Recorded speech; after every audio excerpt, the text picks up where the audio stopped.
Everybody have a good morning? Yeah. Pretty nice day. Not snowing. We like that. Made it through traffic. Burritos are awesome, by the way, Greg. Thank you very much. I was driving down here, honestly. I was sitting down there in traffic, stuck at I-25 going, you know, breakfast burrito sounds really good this morning. And lo and behold, I was trying to stop, but I was running late, so I couldn't even stop and get one. And now Greg's got them. So, you know, I like it when we're on the same path. So we're going to talk about lead generation, how to find deals off the MLS. Everybody agree? How many are offering on the MLS? How many offers you guys write in a month? 200. How much? 300. Anybody else want to pipe in? Nobody else wants to admit to anything? So you're writing a ton of offers to get maybe one deal or two, something like that. Not bad deals, but there's lots of competition, not a lot of great margins left, stuff like that. Your best deals, they have always been off the MLS. One of my things I've said for a long time is I think one of the biggest disservices the gurus were really doing was, 4 or 5 years ago, you could, the low-hanging fruit was the REOs on the MLS. They were a piece of cake. You go in and offer. I was writing, 20, 30 offers a month. I was buying, 1 or 2 properties a month. They were easy. They were good deals. Unfortunate part is they trained all these investors. They got everybody interested, but they didn't teach them how to really find deals. And where your real deals are the ones that are not on the MLS. It's the private seller. So we're going to talk a lot about that today. And I have a ton, so I am going to fly through the first part of this because I can talk about this for 3 days. So we're going to shove in 3 days worth in a couple hours. To find people you want to sell property to. That's the purpose of lead generation, that want to sell property, I should say. So that's your purpose, is to find people that want to sell it, right? And then you need to filter those leads into motivated sellers. Does it do you any good to talk to somebody that's not real motivated? Looking for top dollar, whatever? So no, you got to filter those leads down to motivated sellers. The most valuable asset you have is time, right? You want to deal with those motivated sellers first. Most of the people will tell you, back in the day, they would tell you just throw these other leads away. I am not a big proponent of that. I save those leads. I do follow-ups on them. If they're not motivated now, it does not mean they won't be motivated at some time. How many of you have been out, talked to a seller? Should be motivated. They're just not smart enough to realize they're motivated yet, right? Been there? A ton of them out there. So I bought plenty that way and following up. You just need to back off and wait, and they'll get motivated at some point. So, but you want to deal with your motivated sellers first. Prioritize yourself, spend your time on what's going to pay you the most. What is a motivated seller? Desperate. What's that? Desperate. Desperate? Have a problem? Their sole purpose in life is to sell that home. That is their primary focus. When you get the motivated seller, I remember when I first started, and they were teaching us this is the only way to market, because REOs was somewhat non-existent out there. There just wasn't a way to find them. Their sole purpose in life is to sell at home. I remember I was out there and I would look for a motivated seller, and I was talking to people.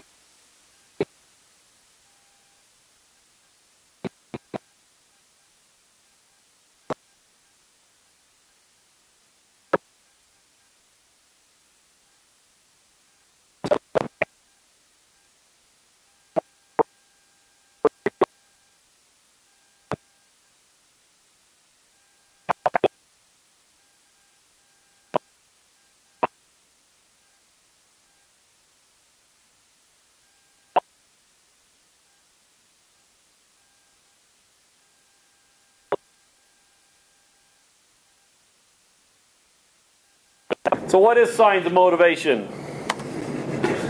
They apologize for you having to deal with their problem. How many times you get on the phone, anybody dealt with them? Get on there, I'm so sorry, you got to deal with this, we're really having trouble, I'm so sorry, I got to sell you my house, that kind of thing. I really hate to bother you with this, those kinds of things. You got to love it. They'll cry when they're talking to you. I hate that.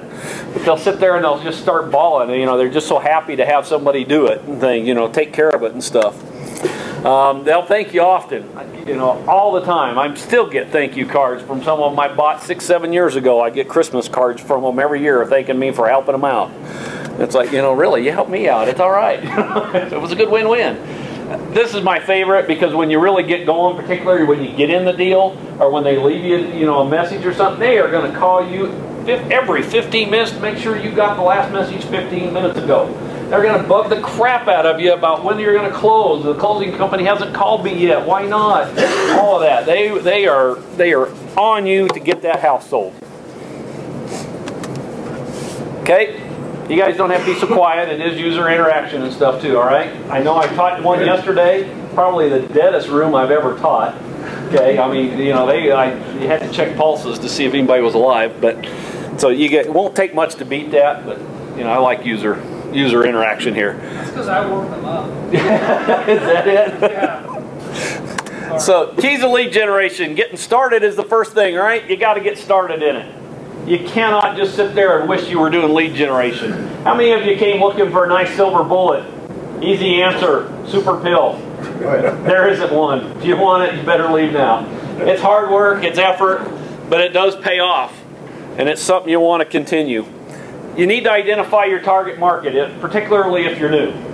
You know, if you haven't done a lot of deals, if you're really just getting started in marketing this, find your target market first. Get really good at that and then work out. Okay? So you want to market at no more than 5,000 single family homes to start with.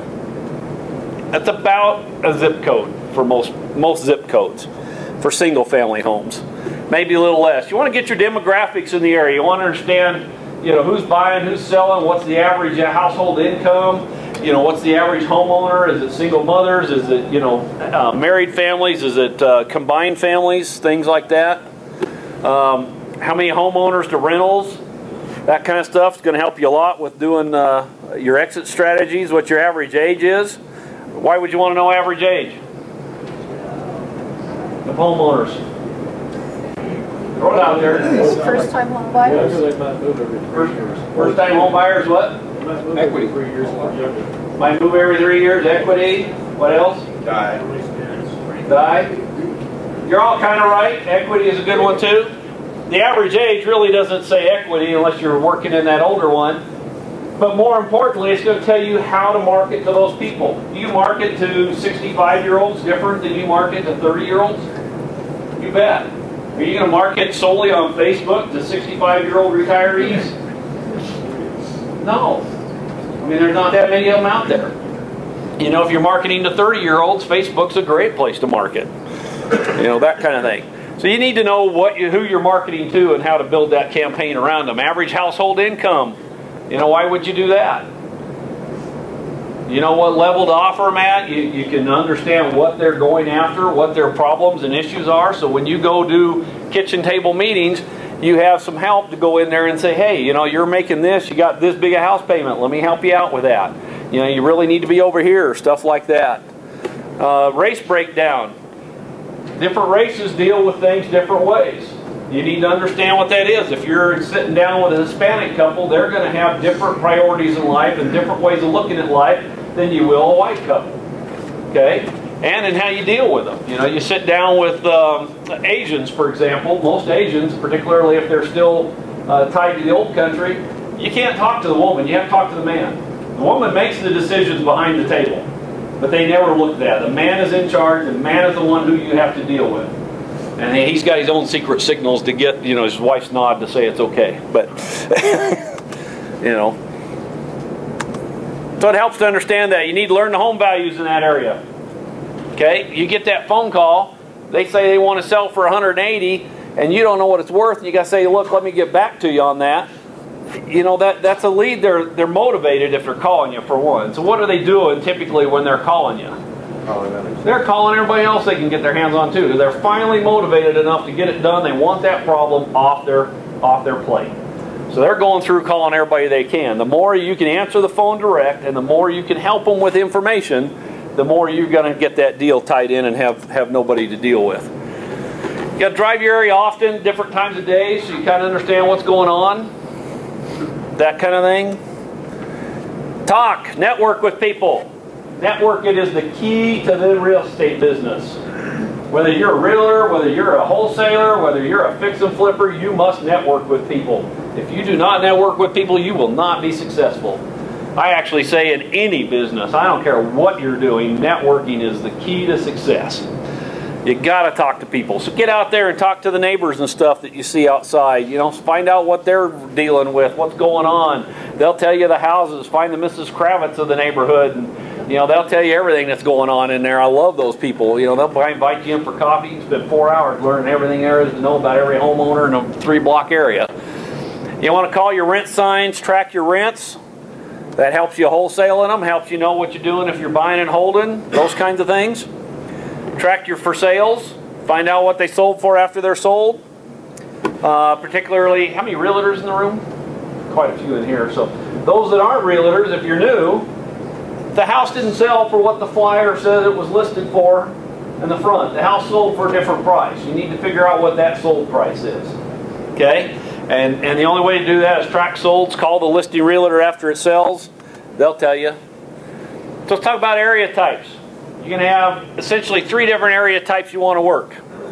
You got to decide what you want to do. The low income areas, you got older buildings, right? You got more affordable prices.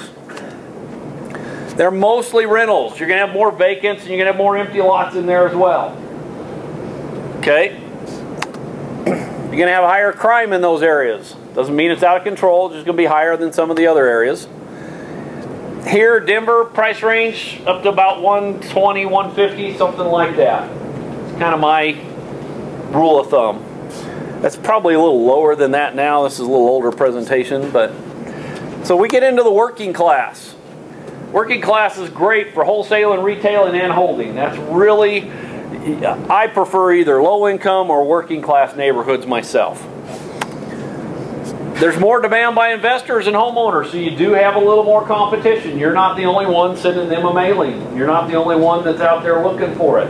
Although I will say right now, very, very, very few investors are marketing to stuff like this. And when they do, they only market it for a time being. You know, they may do 2 or 3 months, this doesn't work, and they go back to what they're trying to do. This is a long-term thing.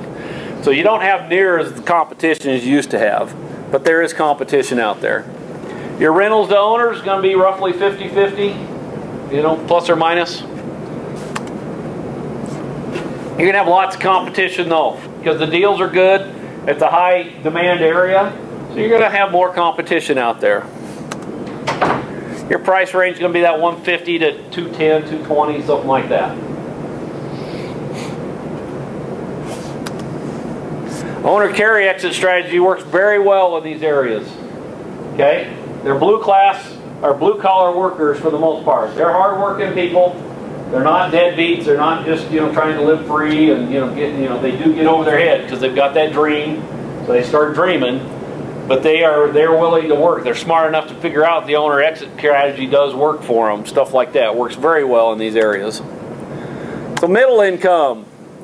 These are our most popular property types. When you're brand new, when you're coming out, this is the neighborhood you think you're going for.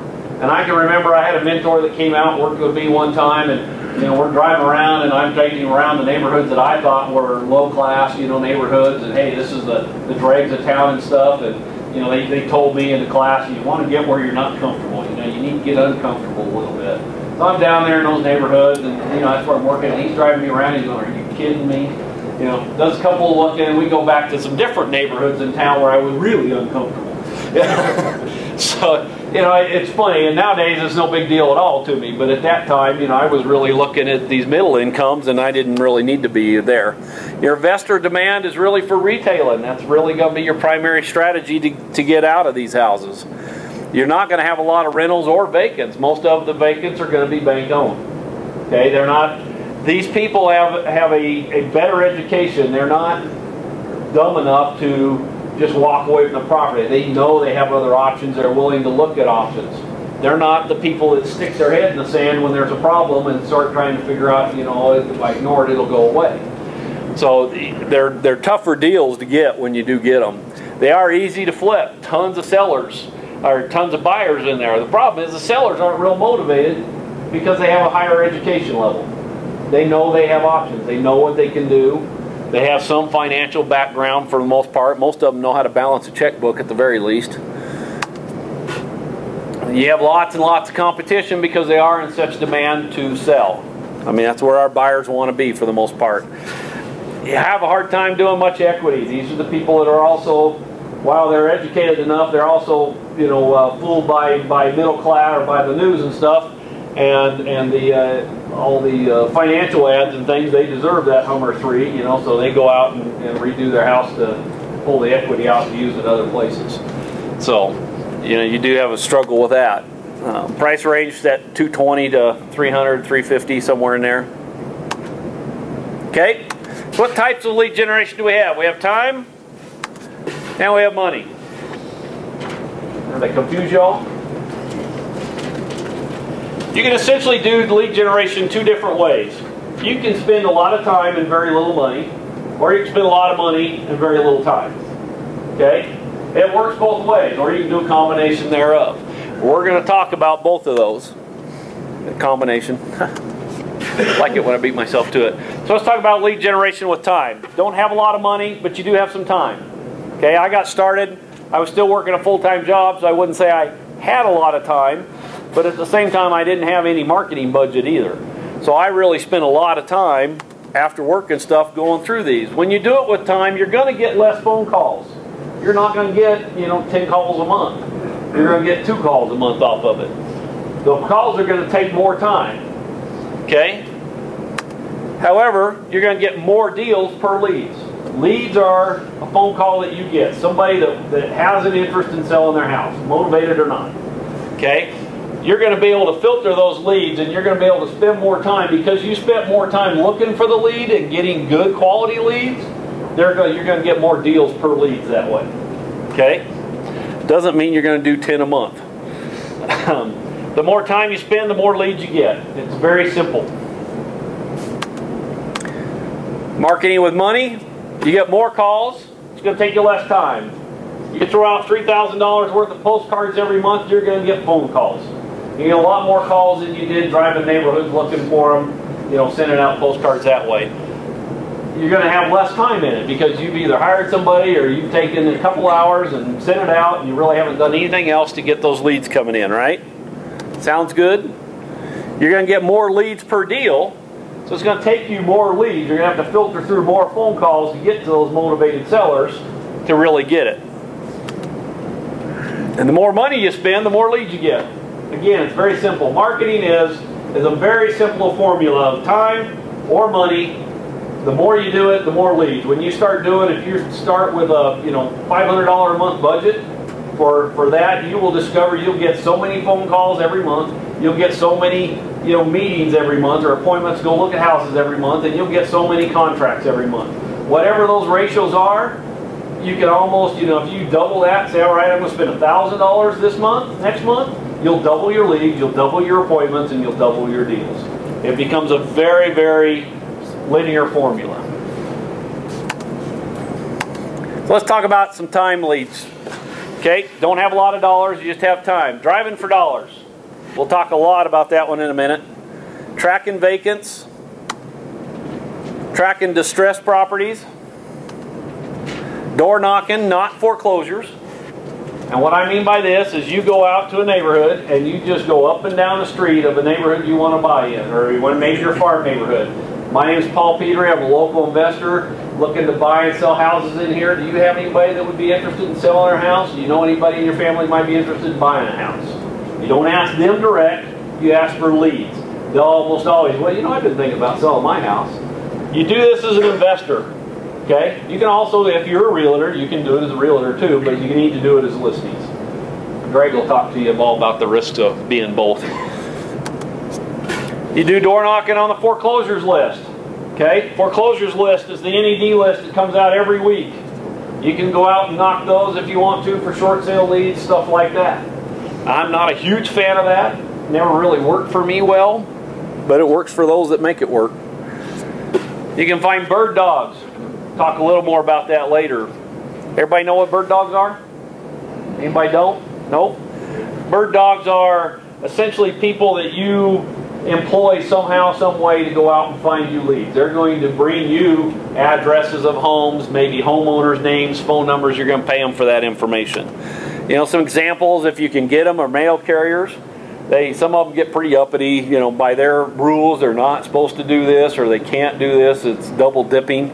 But you do find some that are more than willing to give you addresses of vacants, things like that. Oh yeah, so-and-so moved out, the house is empty now, that kind of stuff. Your cable guys, they're working, satellite TV guys, utility people, phone people, and then you can also employ one of my favorites, the neighborhood kids. You know, they're always looking for money and stuff like that. You can employ them to go around and give you addresses of vacants, things like that. Different ways to work those. Networking. Okay, get out there. Tell everybody you know what you do and what you're looking for. I mean, how many of you have been through, like, you know, Russ Whitney, Rich Dad, any of those? How many? Just a few. You can admit it. I went through it. It's okay. It's a good training. It's not bad. When you first went to those, one of the things most people do is they're kind of ashamed of it. You know, they don't want to tell their family what they're doing because they're afraid the family is going to really squish it, or their friends and stuff. Oh no, are you nuts? Why would you get into real estate in this market now? You know, why would you do that? That's just a pipe dream. They're after your money. You hear that negativity. So people don't tend to want to go out and tell people what you're doing. You need to do just the opposite. You need to get out there and tell everybody what you're doing. When I first started, I had the signs on the side of the truck. I was still working a full-time job. I got more leads out of my job just by telling people what I was doing. And I didn't even say, look, I didn't tell my boss, obviously, I was looking to do this full-time. Hey, this is just a part-time gig, you know, keeps me busy on the weekends and the evenings and stuff. And I got lots of leads off of that. You got to tell people what you're doing. Have that elevator pitch that you can tell people. You know, call for rents. All right, you can call the rental house. You know, well, the average landlord gets motivated to sell about every 3 years. An average landlord only lasts 3 years. Okay? It's not a fun business. I mean, I've been doing it. I actually manage my own. I don't mind doing it. I kind of enjoy it to an extent, as long as I find good people. I got a few butt heads that I'd like to crack over the forehead, but other than that, I do all right. You know, but you call those and you get the tired landlords. You know, I'm sick of this, I can't do it. You get the guy that, you know, he got transferred, couldn't sell the house, been renting it, the house just keeps getting trashed and trashed, he's tired of pumping money into it, they will sell that house. So you call those rents, those for rents. Call your FSBOs, your owner will carry ads that you find, Craigslist, things like that. Again, you'll find, you're going to look for the keys to the motivated seller, but you'll find they won't act motivated to start with. But if they're listing this as a FSBO, very, very, very few are not motivated some way. They're not out there testing the market. Now, I think I'll put my house up for sale and see if I can get max dollars out of it. That's not why they're listing it. They're listing it because they want to sell it and they need to do something with it. They just don't know what their options are, or they just feel like realtors get too much money, so I'm going to list it this way. You can help them with that. Same with the owner carry ads. You won't call them. You will end up talking to a lot of other investors as well. That's not a bad thing. It never hurts to have a buyer's list. You talk to an investor that has an owner will carry or a FSBO, what should you be doing? Oh really, what areas do you work? What do you buy? You know, I come up with houses I don't like to do all the time, or I'm a wholesaler, you know, what do you want to do? It's a great way to build a buyer's list too. Right? Right? Right. That's right, trust me. So you want to look for those signs of motivation. You know, motivated. That's always a good sign they're motivated, right? Price reduced, no qualifying, must sell, desperate, moving, transferred, illness, right?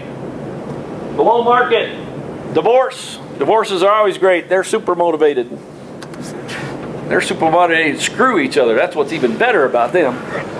They are. They're the best leads ever. If you can deal with it. You got two people to deal with and they're so busy arguing with each other they have no idea what you're telling them. Okay? You got to deal with that. You got to keep them in separate rooms, but they are awesome. Craigslist. Code enforcement. Call the local code enforcement. They red tag them all the time. You know, that's a great way to get leads. If your house is red tagged, would you not be motivated to sell it? Okay? I used to do a lot of meth homes in the time back in the day when meth homes were a problem, and that was awesome because they were the first ones calling me saying, hey, we just got this meth home because the city doesn't want it. It's a liability to them, it's an issue, it's a blight to the neighborhood.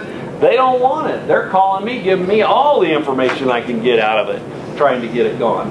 Yes, sir? Just to say a word about How big a problem is to take them down home and make it right so it's easily usable? That's not a short word. There are issues, and it depends. I am a big fan of sticking where Tri-County Health works, which is not down south. So I stay up north with it. Really, most banks, most of the people that are selling them are banks. Banks really insist on cleaning them because they don't want the liability of selling you a dirty home. So you go through and you buy them that way. They do discount them pretty well for the most part. The problem I've really had is banks don't always clean them well. You know, they're working, they're a national asset, whatever. So sometimes you got to go in and do additional cleaning, stuff like that. But again, you're buying it cheap enough, it's all right. Yes, sir. Well, I bought a meth house.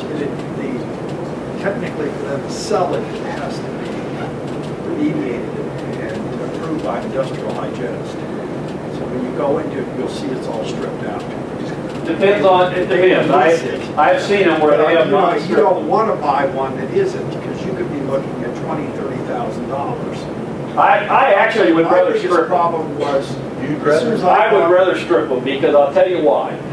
Particularly in Colorado, there is no real governing agency that governs that. There's rules that say you have to do it, and there's laws that say what you have to do, but nobody regulates it.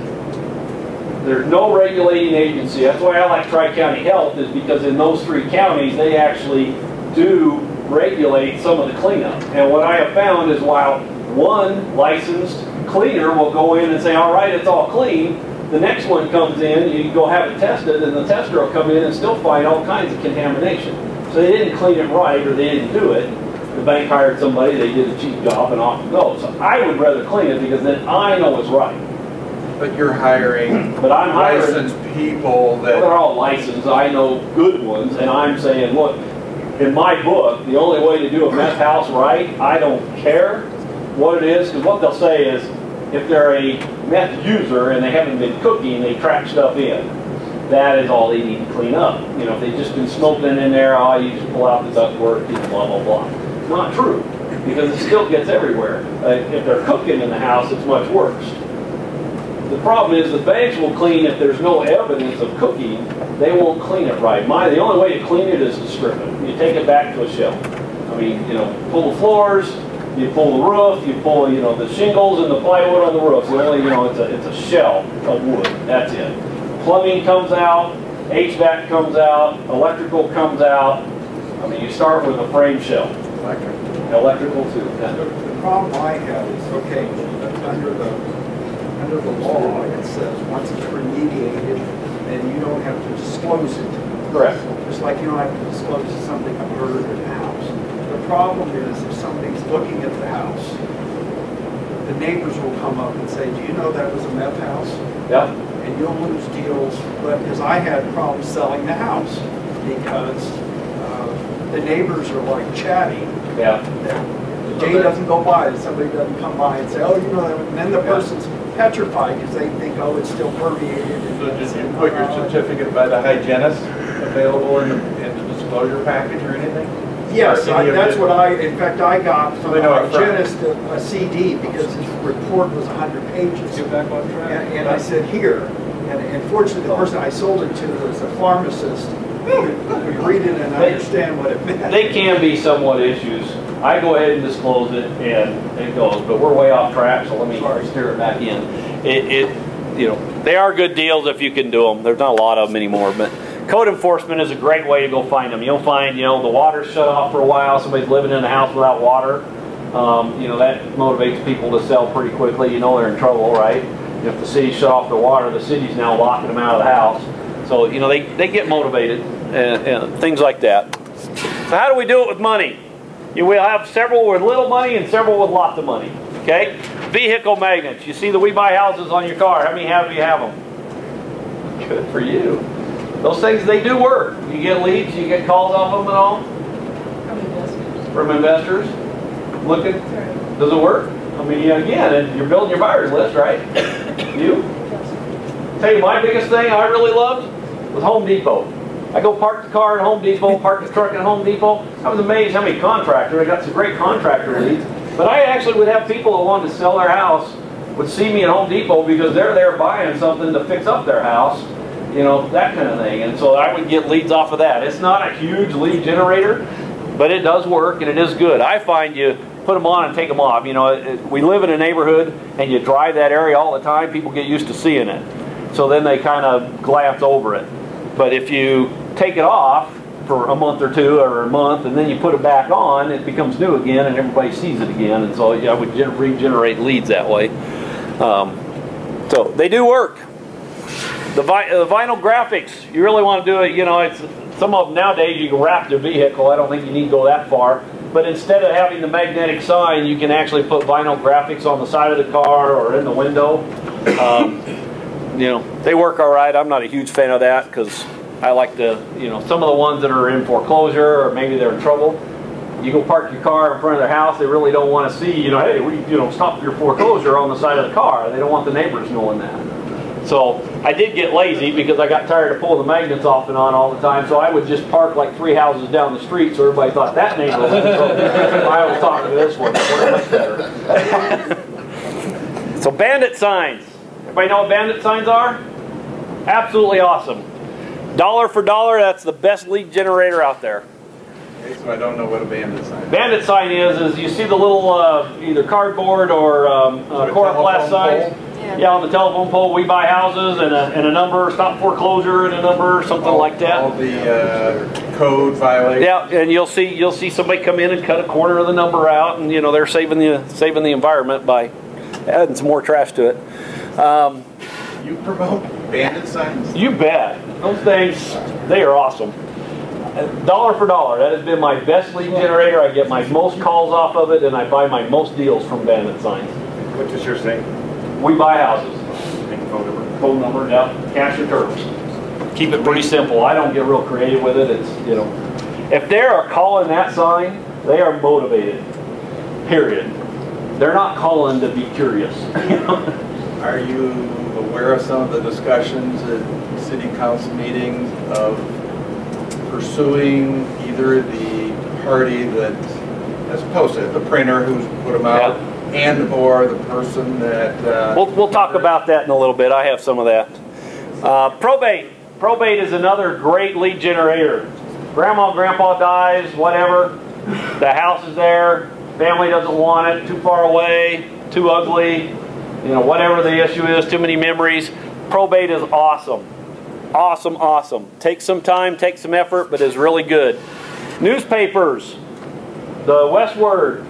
Some of the local ones, you know, you can laugh, but the Onion, actually, you know, people read it. They got ad space in there. Put them back there in the classifieds. They do work. We buy houses ads, stop foreclosure, save your credit, stuff like that. Postcards. Just mail in postcards. You can do the half sheet, you can do the quarter sheet. I'm just a big fan of the quarter sheet. I don't think you need to get too fancy. Certainly don't need to get, you know, 4-color glossy postcards. Doesn't matter to them. Really, you want more of that garage sale mentality. Kind of depends on the market you're going after. If you're working the middle class market, higher end market, some of the fancier stuff works. Most people buy, you know, you're working that low income and that working class, they're garage sale mentality people. You know, they're going to Walmart, they're not going to Target. You know, they're working for that deal and they react to the different things. You can mail the foreclosure list, the NED list if you want. Your vacant tracking, we'll talk a lot about that. Non-owner occupied, so you can buy a non-owner occupied list. I believe Canyon has some email or some lists. I don't know, Greg disappeared on me, so we'll come back to that. But you can buy those lists. Some of them you can get for free, just non-owner occupied in your area, and just start mailing them postcards. Out-of-state owners, they get kind of motivated to sell eventually. Homeowners with equity. The other one is flyers. Instead of doing postcards, you can go out and put flyers door to door. Just hang them on the doors, stuff like that. Works pretty well. One of the things I do, finding a good one to put out flyers can be difficult. There's a few companies out there, but you really got to watch them. Because one of their biggest tricks is they'll do a street or two, and they may do the first street of your area and the last street of your area, and the rest of them all go in the trash, and they get paid for it because you're not monitoring that. And you can't sit out there and watch them deliver every one of them either. One of my favorites is like Boy Scout troops. some of the school, like baseball, softball, football programs, things like that. They're always looking for donations and money. So I'll go in and say, look, I'll be glad to donate, X number of dollars you provide me, here's my flyers, provide me 10 kids, put 50 kids on it, I don't care, go out and deliver to this area, and, I'll donate a couple $100. I get a nice tax-free, tax write-off on it, and I get my flyers up, and I'm helping a group at the same time. So you do door flyers, go out and do bulletin boards. Laundromats, grocery stores, the banks sometimes have them. Just local businesses in the area that people are doing. Laundromats are awesome. If they're going to a laundromat to wash their clothes and they own a house, I mean, could they not be motivated? They can't afford a washer and dryer. They're living beyond their means. They're having troubles. Otherwise, they'll own a washer and dryer. Your leave behinds, flyers also. So if you're doing door knocking and you've talked to somebody, you need some kind of something, not just a business card, to leave behind with them. If you're doing, even if you've talked to them, you want to leave it. But if nobody answers the phone, you can leave it on the door when you're door knocking, stuff like that too. So you need to leave something with them after you've talked to them. Even your kitchen table meeting. So they called you, you set up a meeting, you're going out to look at it. Now they're giving you you're in the meeting, you've talked to them, they're not quite ready to do something with. You got to have something you can leave behind so they know they've got good information, they can get a hold of you, and they know what it is. So let's talk about both. Casinos, particularly in Vegas. Really good one. It's kind of a tough one to break into, but you go out there, people are putting their deeds on the line. They're getting lines of credit from the casinos. They put their deed on the line, and they get stupid, they lose it. Okay? The casinos own that. There's three people essentially that control most of the deeds that the casinos take all up and down the strip. And if you can get to one of those three people, when they have a house in Colorado, they will call you. Because the casino, it doesn't do them any good either. They need to dump it, right? They need out of that house. They need to dump that house so they can get their money to do whatever. So casinos are great for that. Casinos also like cash flow, so they don't always necessarily dump it, but they'll do owner carries on it and things like that as well. So keep that in mind. Churches. Grandma dies, no family, leaves it to the church. Stuff like that. Churches take in a lot. They're great leads to do it when you can find the churches that know how to deal with it. The problem is there's some definitely very specific rules and how what the church can do with donated property and how they must deal with it and what they can sell it for over time and stuff. Know those rules, go in and start helping the churches, you got an unlimited lead. I actually had a lady that was doing that for me when I first started very well. I didn't understand, I don't have the time to go in and do it, and so I don't exercise it very much, but I'd love to find somebody that does. Hard money lenders, not us. We've been 3.5 years, I can honestly say we've never taken a foreclosure back. But there are others in town that do bad deals and they get their foreclosures, right? Are those good deals to go after? They work great. Go market the other hard money lenders. Nursing homes. You think about it. They go into, grandma's not doing well anymore. Now we need to put her in a nursing home. The nursing home will take the deed to that free and clear house and use that money to pay grandma's bills. Okay? Once that's all gone, then they move it over to, I can't remember, Medicaid, Medicare, or whatever it is you got to be dead broke to have. But they'll take all of grandma's assets and they'll spend all that money and then they'll switch her over to Medicaid or Medicare. Medicaid? Thank you. I can't ever remember it. But, so nursing homes, they do have some of the bigger ones that have 2 or 3 or 4, offices around town. They have offices that do nothing but manage those assets. Funeral homes. They do the same thing. Grandma died, they can't afford the funeral, right? Particularly if she's got to, want to be buried, can't be cremated, some of that. Family can't afford it. The funeral home will take the home in exchange. Bookstores. That's my favorite. You put the business cards in the real estate books. Go to Barnes & Noble. Where's the other investors going? How to sell my book. Homeowners are going there. Particularly that middle class. They'll go in there. Homeowners are going, how to sell my books. How to sell my house. How to do it without costing. You put your business cards in the books over there. It works really well. No shame, eh? No shame at all. No, sir. Tell people what you do. You will eventually get a call if you do it often enough from Barnes & Noble saying quit putting your cards in our books. I suggest you don't do one with pictures on it, okay? Then they have a picture to tell you don't come in the store anymore. But it does work, actually. Property managers. They're generally the first ones to find out that the tired landlord's going to sell a property, isn't it? They can generate lots of leads. What's their motivation?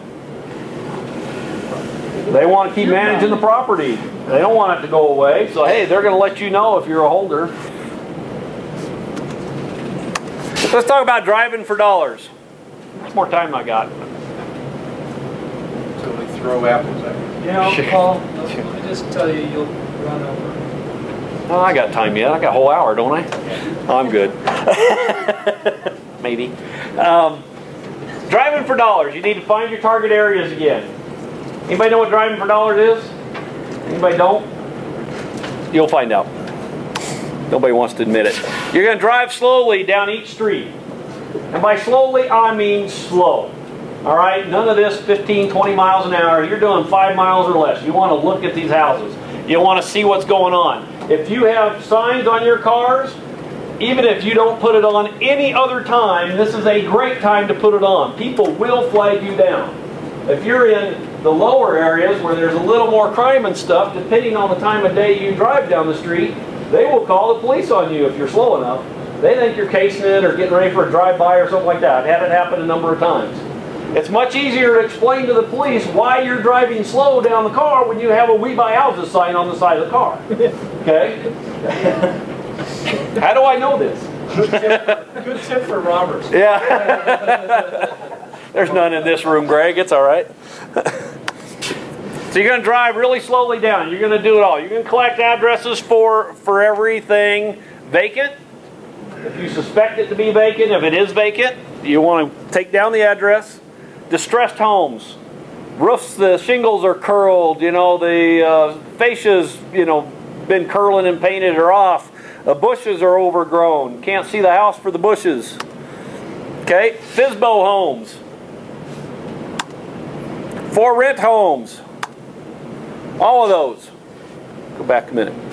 So you can collect addresses of all of this. Okay? And I'll tell you what to do with those addresses in a minute. If you've got phone numbers, take the phone numbers down too. I like to make a note. I just keep a little spiral notebook in the truck and I go down. It was really easy with me and my wife when we were doing it. She very quickly got tired of it, so then I would take my sons, and they still go do it with me. And in fact, it worked really well. Anybody got teenage drivers just learning to drive? Awesome. Put the kid in, he's driving nice and slow down the street. You don't have to worry too much. You're busy writing down addresses and stuff. Works great. Done that with both of mine now. And they love it because they get to drive. It's the only time they look forward to going and driving for dollars. So you're going to take all that down. You want to note whether it's a vacant, whether it's distressed, whether it's a FSBO, or whether it's a rental. Because you will market to those separately or differently if you so choose. Okay? So how do we spot vacants? Then we'll get what to do. Tall or dead grass. Dead grass is a little tough with all our drought stuff anymore. But tall or dead grass is a good way to spot them. They're not taking care of it, right? If they lived there, they'd be mowing it. Mail piled in the mailbox. That's a good one. You'll see little flyer things all over the door. Flyers stuck in the door, on the door, everything there. Okay. Newspapers in the yard, in the driveway, stacked up. No curtains in the windows. That's always a good one. You do want to be careful. Broken windows. You do want to be careful because, in a minute I'm going to tell you to get out of the car and go do stuff. You want to make sure it's vacant before you start peeking through the windows. Okay? The other thing you want to make sure of is there's not a mirror on the other side of the window. Because I tell you what, I scared the absolute crap out of myself. I knew it was vacant. I mean, I knew it was vacant. I go up like this, and I take my hat off, and I do this in the window, and there's a mirror across the room, and there I am staring at myself. Scared the crap out of me. You don't want to do that. Property's distressed. We talked about some of that. The roof curling is a real good one. If they're not fixing the roof, are they not going to be motivated at some point in time? They're going to start getting leaks. They're going to start having issues. If the roof, the worse the roof is, the better off it is. City tags, the yellow tags or the red tags on the doors. Those are good signs. Winterized stickers. Okay? It typically means they're vacant. Most of the time it means the bank has gone in there and winterized the property. But that doesn't mean it's a bank owned yet. It means what? They're protecting your foreclosing. They're getting ready to, or they're at least protecting their asset. Abandoned, yeah. Yeah, it's been abandoned, but it's still a good possible short sale lead. It could be. I have run a few that have done that, where they have gotten, you know, grandma died and the family hasn't really figured out what to do with it or anything yet. The bank, you know, grandma's still has to make payments, and so the estate hasn't been making payments on it, stuff like that. You can get to those people and you can buy houses. There are still valid deals. You just got to look and see where you're at. Abandoned cars, junk in the yard, the hoarder's house. Love those. The neighbors all are willing to help you buy that house. Boarded up, pretty good sign. You do not see a lot of this in Denver. Okay, you go to other cities across the country, you'll see a ton of them. But in Denver, we do not see a lot. Most of them that you see boarded up are going to be fire or flood problems, something like that. Missing meters. The gas meters or the electric meters are missing. If they're really bad about it, if they haven't paid in a while, or if you know, neighbors are tapping in or something like that, particularly where you'll see it is homes where you've got gangs breaking in or kids breaking in and stuff, the electric company will come out and pull the meters. So that's, you know, if there's no meter there, you know it's pretty much empty. Phone books. About November, when they're passing out all the phone books, you know, you start seeing those a week or two out, you know that place is empty. So what do we do with it? We got all that great information. Got address, got phone numbers, right? We go to the county assessor records. You're going to look up the property owner and their address. You're going to put that in your database, Excel sheet. Just handwrite it on a postcard if you need to do that. Okay?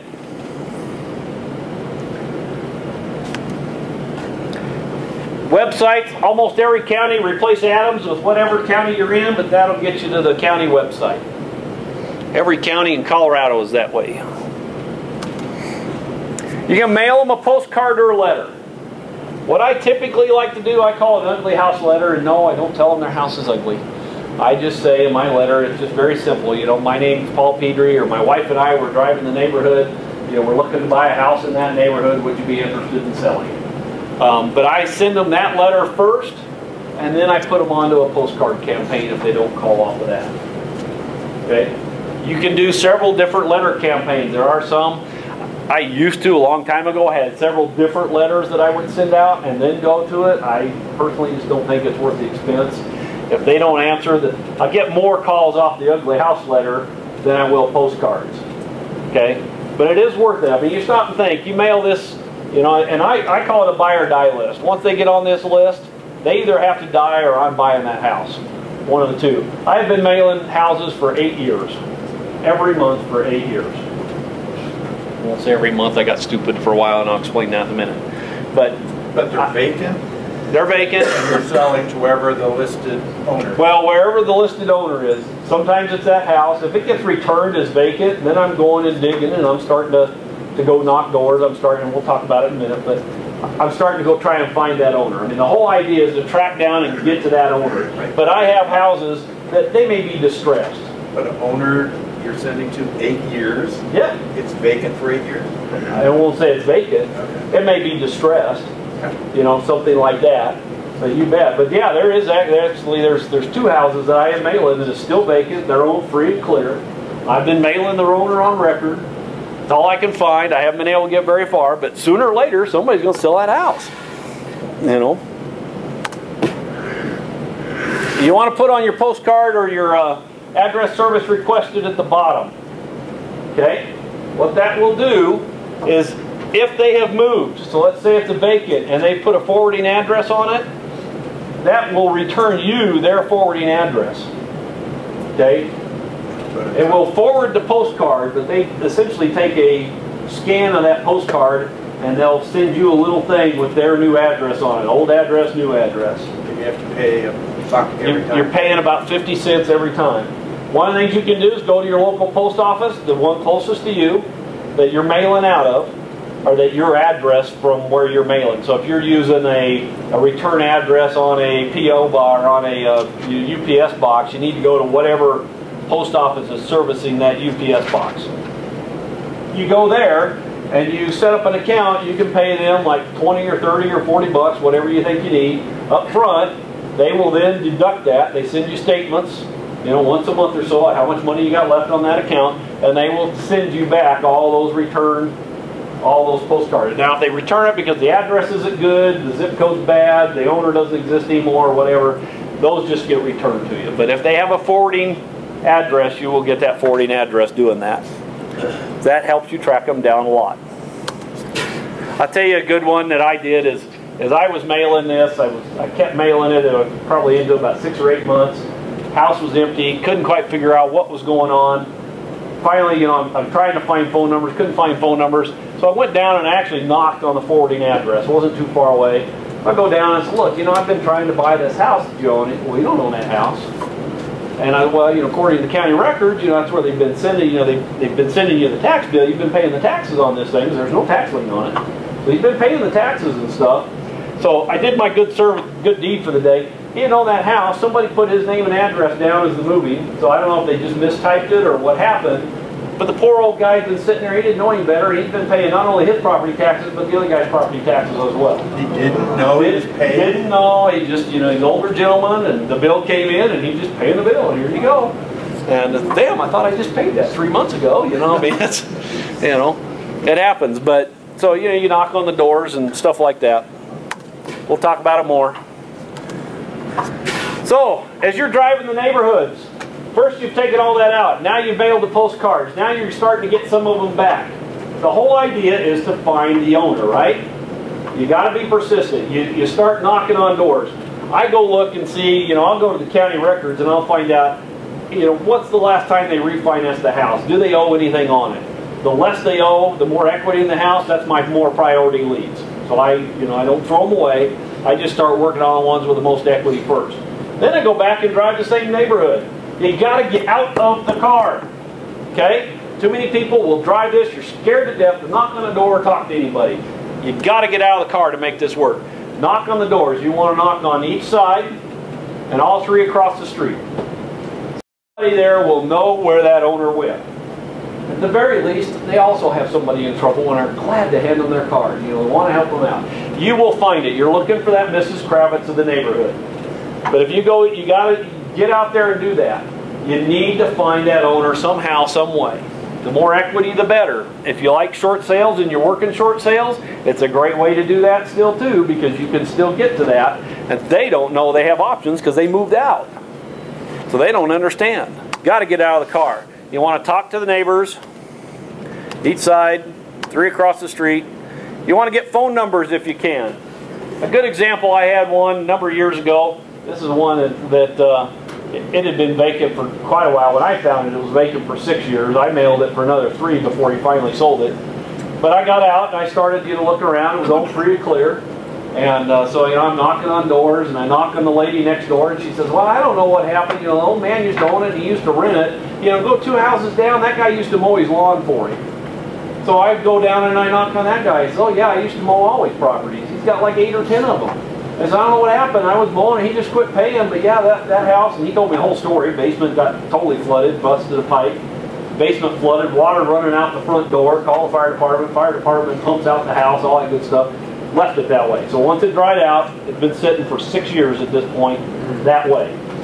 You know. So anyway, he pulls out and gives me the phone number of the guy. I actually called him and says, look, I got somebody here that's interested in your house down here. You know, is it all right if I give him your number and have him call you? Sure, no problem. So now I got the guy's phone number. Well, you know, I don't understand, I don't get it, but he wasn't particularly motivated at the time. I mean, I was calling him about every 6 months, and somehow that property snuck out. But I did buy 2 others from him eventually. And the nice thing is I was knocking on the door for 1 property. He used to own 10. At that time, he had 4 left, free and clear, that he wasn't doing anything with. And I managed to buy 2 of those over time. So I bought 2 properties I wasn't even driving the neighborhood on by knocking on the door for 1 that I was trying to buy. Is that not a good deal? You got to be persistent. You got to You got to get creative, get out of it. Reverse phone directory doesn't work as well as it used to, but if you have phone numbers, you can reverse those up. Like for the, you know, the for rents and the FSBOs, you can look up those phone numbers and get names, addresses, stuff like that sometimes. Google searches. Searching the property address, sometimes you'll do it. Searching the name you come up with, you'll generally find people sometimes. Facebook accounts, stuff like that. Facebook searches, not my real strength, but I had a little girl doing that for quite a while and reasonable success in finding people. Check with utility companies. They have a harder time doing this now, but occasionally you get somebody dumb or doesn't know, or you can just snooker them into finding out, you know, hey, I'm looking for so-and-so, you know, I noticed the utilities were shut off at this. Where did they move their utilities to? And sometimes they'll give you an address. You know, it's a hit or miss, but they're not supposed to release the information. But depending on how you word things and how you go about it, it works pretty well sometimes. You can get it. You want to know where the service was transferred to. Did they open a new account? That was the other one. Well, did they open a new account somewhere? Because they may not have transferred it. They may have just opened it somewhere else.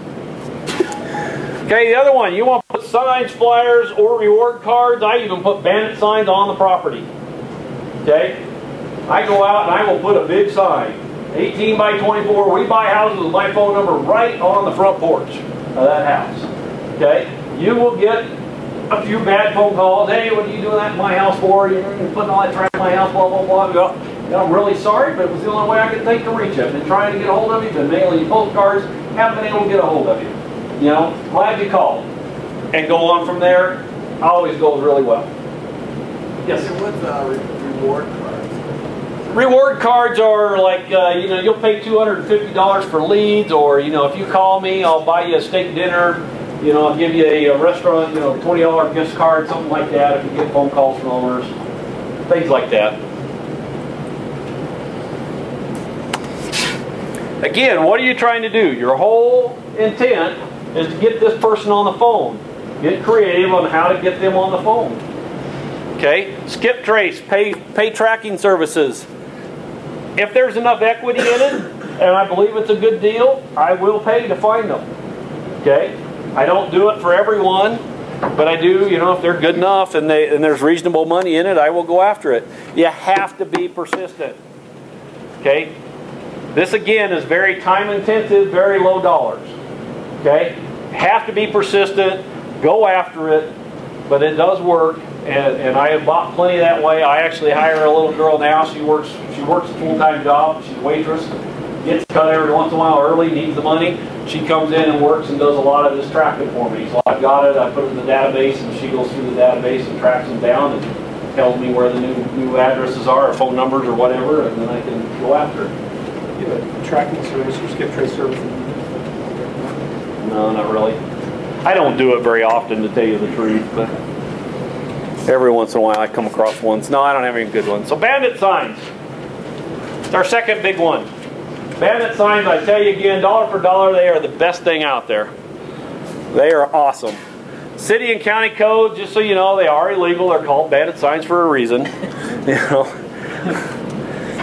there are some legalities. Check into it. Used to be you had to be caught in the action of putting the sign up. They cannot fine you.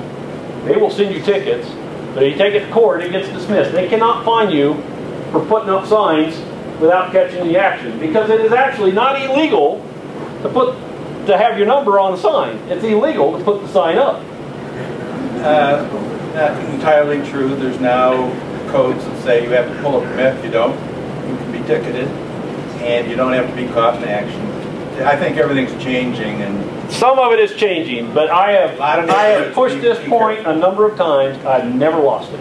Right. I will get a ticket. I will go to court. I did not put that up, and can they prove that it was me putting that sign up? but as I attend city councils a lot, I actually recommend to the cities Doesn't matter what to change the rulings so that they can actually find the printer and the printers. At this point, most of them won't, and I will still pay that fine every day because I'm buying 10 houses, making $60,000 a year off of it. What's a $500 fine? Can you stop doing that, please?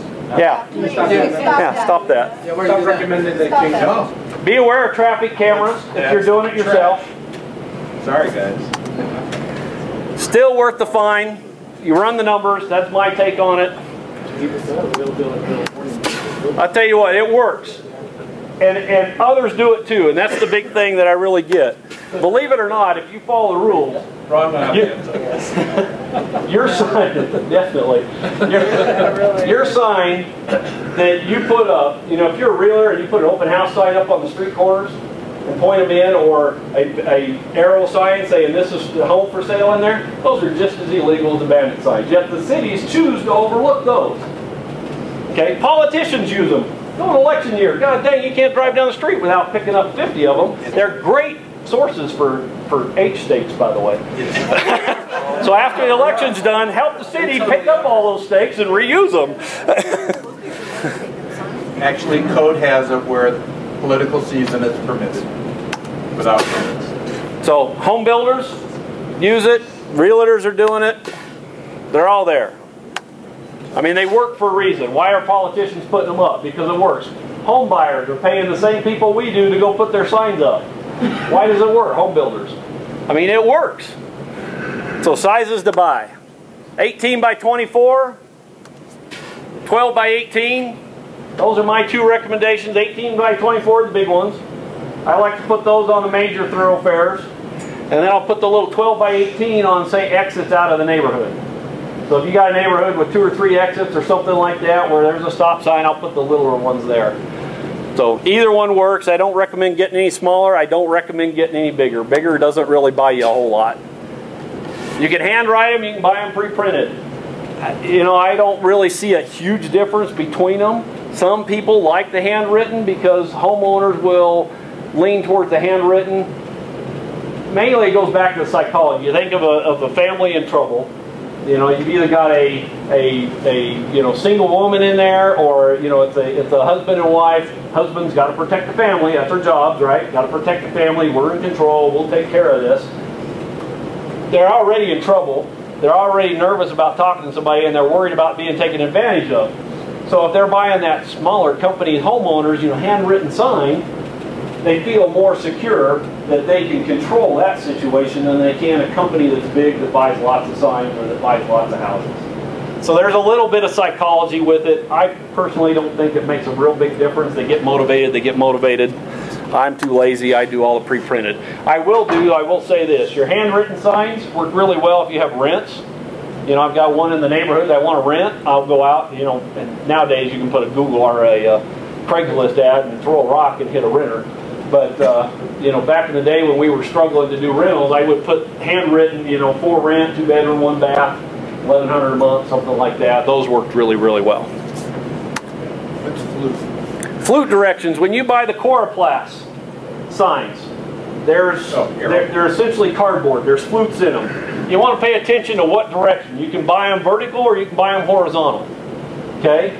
Depends on what you're going to do. If you're using like wooden stakes or putting them up on a fence pole or on a telephone pole, thank you. If you're putting them up there, stuff like that, you want the flute directions to run horizontal so that the wind doesn't cave them around that. If you're using the step stakes, the little wire stakes to put them in, they have to be, you know, vertical to make it work. Okay? You got to keep it simple. What you say on it, nice and simple. We buy houses, you know, cash or terms, maybe stop foreclosure, and a phone number. You do not need a website on there. People will not remember it as they drive by. My big thing is you got a sign this big, right? You're going out there, people are driving by at 30 miles an hour. You know, can they read everything on that sign? No. Phone number needs to be the biggest flipping thing on the dang sign. Okay, they need to do it. Putting words as phone numbers kind of helps to some extent if you can get a simple one. I actually find it kind of worked against me for a while, so I quit doing it. People were able to remember the phone number better. I don't know why it is, or if they're just able to write it down better or something like that, or more number, I don't know, it didn't make sense. But, you know, we buy houses, maybe one little line in the middle of, you know, stop foreclosure. You know, we can pay 95%, you know, depending on, you know, targeting your leads a little bit better if you're looking for something. No logos, no websites. I'm a firm believer, as a real estate investor, you do not brand your company name. it does you no good. You cannot spend enough dollars to brand your name. You cannot compete. Home investors, goes out there, we buy ugly houses, they spend millions. They spend about $6 million a year in advertising in Denver alone to build that brand. We can't even come close to that. So I don't think it does you a whole lot of good to brand yourself. I will back up and say a little bit that if you're really stuck on it, if you really want to do it, it can help if it's multiple places. So if they're seeing their logo on your sign and on the street, on the bus bench, and they're getting postcards or flyers or something like that, that can kind of add some credibility. I actually think in a lot of ways, I used to do that a lot, I think it actually hurts you. Because again, I think most of the psychology of the homeowners that are in trouble that want to sell, want to be able to control the situation, and they're not calling companies. They want to call an individual that they think they know more, or at least that individual knows the same as them and they can control it. And they're not getting taken advantage of. That's just my personal take on it. A question on your phone numbers. Do you use 800 recorded messages? We'll get there. You want your print as large as possible. Okay, they got to be able to see it driving 30, 40 miles an hour. So what do you say on it? We buy houses, all caps. Cash your terms, phone number. Other grabbers you can use: stop foreclosure, close in 3 days, close fast, full price. A lot of people like these. I'm not a big fan of that. And I'll tell you why. Because when they sell, they're not in a hurry to sell. Nobody has ever called me saying, can you close this in 3 days? And even if they do, can you close fast? Yeah, I can close fast, no problem. The faster I close, of course, the cheaper the price is. And suddenly they're willing to take some time. Most of the time they can't get out. I mean, they can't sell it in 3 days anyway. So it really doesn't do a lot for you. I don't think it does any good. Full price, if you're doing like owner will carries, or if you're looking for lease options, something like that, you can do that. Again, you're looking for hooks. So people will call thinking, hey, I can get full price out of this guy versus 60 cents on the last guy I talked to. And in reality, you can pay full price if the terms are right. But most of the time they won't do the terms. So local versus 800 numbers. Cell versus landlines. Local versus 800. I still like local because, again, I think they're looking for somebody local. They don't want to talk to an 800 number. They don't want to talk to a recording. I think when you do these recorded ones and stuff, you lose leads. People hang up. And yeah, you get to track the number, but they still hang up. You don't want them hanging up. You want them talking to you. And I answer the phone as often as I can. Okay, I actually use a Google number, a local Google number, that I can then forward to whoever. So like when I'm in here, it's forwarded to Chris. Chris is answering the phone. If she can't answer it, it goes to my wife or it goes to my son. Somebody's answering the phone. They're all trained to be little 800 operators though. Yeah, no problem, we can help you. Give me some information on that. You know what? I'll have Paul call you when he's done. We'll take a look at this, we'll get it, I'll have Paul call you. That's still better than them leaving a message. They won't leave messages most of the time, they'll hang up. Well, how do you answer the phone if you forward it? Huh? How do they answer the phone?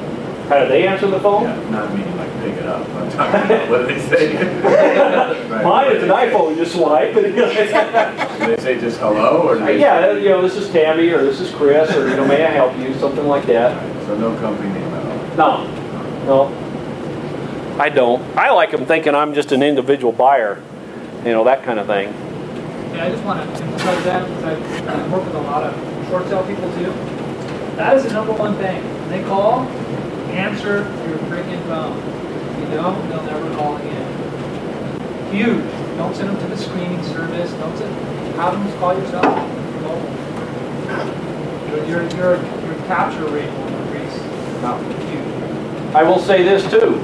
Like I said, I use Google numbers. Google texts me saying you missed a call. Okay? If I don't have a message from Chris or Tammy or whoever, I know that call got missed or I'll talk to them. Do not be afraid to call them back. Hey, this is Paul. Sorry, your message was garbled. I didn't get your name. You called me a little while ago. I couldn't understand the message. They don't know whether they left a message or not. They never question you. I didn't leave that message. I didn't do anything with you. They want somebody to talk to them. So again, if you call them back and just, hey, I couldn't understand the message, I'm sorry somebody called me from this number, they'll go on. Well, what do you do? Well, I buy real estate. Oh yeah, okay. You know, and they'll just go on with it. Don't be afraid to call those numbers, those missed calls back either. Cell versus landlines. On Bandit signs, I like to put cell numbers on there. Okay? I do not like to put landlines, and I'll tell you why. Come after you. If you're out there and the city finally decides they're going to really do something, and they're trying to track who owns this number, they have to pull a court order. They have to go get a subpoena to pull the records to get your cell phone records. Put a landline on there, that's open. They can grab that anytime. They can Google your cell phone number and it'll pull you up. I'm sure they'll go right to your website. Huh? Do you have your cell phone number on your website? I don't put my cell phone, no. I put the Google number on the website. So, I mean, there are ways. If they're going to find you, they're going to find you. I will say, you want to do it, you know, there's things, let me go through, because I think I talk about it in here in a minute. If not, I'll tell you ways that you should act and what you should do. Vanity numbers, they can work. You know, I have one, I used to have a company, I still use the logo a lot, Big Buck Buys. And, you know, I use that logo, the numbers, you know, 18774 big bucks. It does work, can work. I don't like it on Bandit signs. But if you do, you know, 427 sold, you know, something like that, those can work pretty well if it's a good number or something along those lines. I don't know if it's really worth it. I will tell you in marketing, just a little side note, any phone number, any email you put out anywhere, keep it forever. Okay? I have a number that I used to market. I still keep it. There, it's not anywhere. It just forwards to my phone. But it was out there on marketing for about 1.5 years. That was 7 years ago. I still get phone calls off of that line every once in a while. So those, again, are leads I paid to capture at some point, and I'm capturing them because, you know, they're finally getting off the stick to do something, or they heard about me, or, you know, something like that. So keep those numbers as much as you can. So do you recommend not using your own personal cell phone number? Yes, highly. It's very difficult. You go on vacation and you don't want to answer the phone, or you're waiting on that call from somebody and you don't know what their number is, you know, stuff like that. Now you're sitting stuck on the phone talking to people you don't want to talk to. Can't talk to, whatever it is. So get a second cell phone and everything. What I like is the Google numbers. I like a number, I can direct that number wherever. Okay, so it's a number that's out there, you know, 515-5544, that's my number. I can point that number, I can just go right online, I can do it with my phone, I can do it anywhere, I go right online and I can say, I want that number to ring this phone, I want that number to ring this phone. You know, we have a family ranch west of Trinidad, there is no cell service out there. When I go spend a week out there, I will route that number to my mom's home line. You know, and we get it on the landline out there. But that way, you know, I can control where that phone number goes at any time. I can keep it, so if I do move and I decide, hey, I'm going to live in Hawaii, but I still want to run my business here, I can direct that line here. If you want to do business in another town, you can use Google numbers, so they're calling a local number, but that number's calling you here. They think they're talking to somebody in Kansas when you're really, you know, talking to somebody in Colorado. It's called Google Voice. Yeah, Google Voice. Skype has the same, something similar. There's several of them out there. Vanity numbers 444 sold. Internet phone answering services, not a big fan of it. I told you that. I think somebody has to answer the phone. So if you're going to do and pay for an answering service that's going to answer the phone and have a script, that's fine. I personally don't think it's worth the money, because you can typically answer your number most of the time. Google numbers, Google Voice. Okay. Where to buy your signs? BanditSigns.com. Super cheap signs. Witness signs. Cheap signs. And if you want blank signs to do your own handwriting, you can go to Harbor Sales. The other thing you can do is like Signs by Tomorrow does this a lot. I think there's a couple other ones that do this. Is you can go and have them say, hey, I want a yellow sign or a white sign. You give them a, you know, handwritten what you want with a Sharpie or whatever. They then will print that handwriting on your sign for you. It's a little more expensive. Again, I don't think it's worth it. You know, that kind of thing. Harbor signs or Harbor what? What's that? The last one. Oh, Harbor Sales. Harbor Sales. Harbor Sales. So now let me go through and tell you what you should be doing with Bandit signs. You know, you can use zip ties. You can do, let me make sure I'm not going to overrun here. So I got to talk a little faster. You can use zip ties to put them up. You can use, they've got a really cool stapler on a stick where you can get them up high on the thing so the sign Nazis can't go cut the numbers out. Yes, you're going to get them taken down. Live with it. Some of them are going to come down within minutes. You put them on a nice busy street corner, more people have driven by that sign in 10 minutes than you can put in postcards for a month for the same dollars. I mean, the numbers are staggering at how many views you will get off of a Bandit sign versus a postcard or anything else. So put your number at the top. So actually, I like it at the bottom, but they walk by hand, so they're gonna go through and cut it off. You know, some of them do. Actually, I haven't been seeing a whole lot of that anymore. They'll take them. A lot of times they'll just take the signs and stuff. I had them. I was putting them up, and I had a caller. God, probably 2 years later, called me up and asked me to come get my sign. He called the number on the sign, asked me to come get my signs. What? And he says, well, I got a whole collection of your signs. You know, he was the HOA manager at the time, president at the time, and of course, you know, the HOA didn't like the We Buy Houses signs on their nice, pretty decorated street corner, so he was collecting them and putting them in his garage because he didn't want to throw them away. When he wasn't president anymore, he called me. I went over, you know, met with him, talked to him. He actually is now one of my investors. And I got all my signs back, you know. So, you know, it's one of those, I mean, I've had people steal them off and use them as big business cards. They don't have time to write down the number or nothing to write it on. They hop out of the car, they grab the sign, they put it back in the car, and they'll call you off of that, you know. What's a better business card than an 18 by 24 piece of plastic? You know, they don't lose it. So, those kinds of things. You do want to be responsible for it, okay? City code, if you're going out and putting 50 signs up within a mile, they are going to come after you, okay? You got to be somewhat smart about it. You know, you know, we're not out there to be environmental trashists. You know, we don't want to put trash on the street, stuff like that. I was one that I would always, the other thing, code enforcement typically works Monday through Friday. Rarely, other than political season, do they work Saturday and Sundays most of the time. So if you go put it up Friday after 5 and take it down Sunday or Monday before 8, they don't see it a lot of times anyway. So you don't have those issues. If you are, I always liked at least one business day because I wanted people that were driving not from the neighborhood but to the neighborhood from somewhere else. So maybe they're driving that direction to go to work and they want to live in the area, you know, something like that. I would put those signs up because they're calling me to buy their house across town. So I like at least one business day. So I usually would go put them up on Thursday night and I would take them down Sunday night. Stuff like that. You recover more of your signs. You know, it's up to you what you want to do. That's just my take on it. How do you get the one that you put up way high with the stick? With the stick thingy? We're on a You just got a broomstick that's done in there where you can jam it up there and pop it right off. Bring that teenager. Yeah. Actually, I drive a big truck, so it's not that hard. I don't even use the big stapler. I just drive the truck by and do it. And I don't even do that because to me it's more trouble. I use the step stakes. You know, the step stakes, you can go buy the survey stakes, three feet tall. You take the signs and you either use like roofing nails or roofing screws or screws with washers, put them on that. You can then pound them into the ground using a little 3-pound sledge, something like that. Go back and pick those up. Zip tie them. I don't like personally putting them on the street signs. Okay, that is illegal. There is a big plaque there that says you're not supposed to put signs on it. So duct taping them up, things like that, or zip tying them to the sign. I don't do that just because, you know, I'm out there to get advertising. I'm not out there to aggravate everybody. You know, I still do want a good name. I'm tired of people calling and complaining stuff all the time too. You know, the other thing is never admit to it. You know, I pay a marketing company, and I do, my son, but I pay a marketing company to go out and put those signs up. You know, they got to track it down. I'll make it tough on them. I've been fined a couple of times. I have actually managed to go in and get it released because they did not catch me.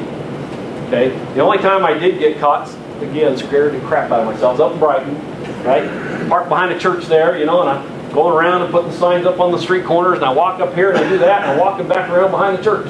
And right there behind my truck is a nice big city Brighton police car.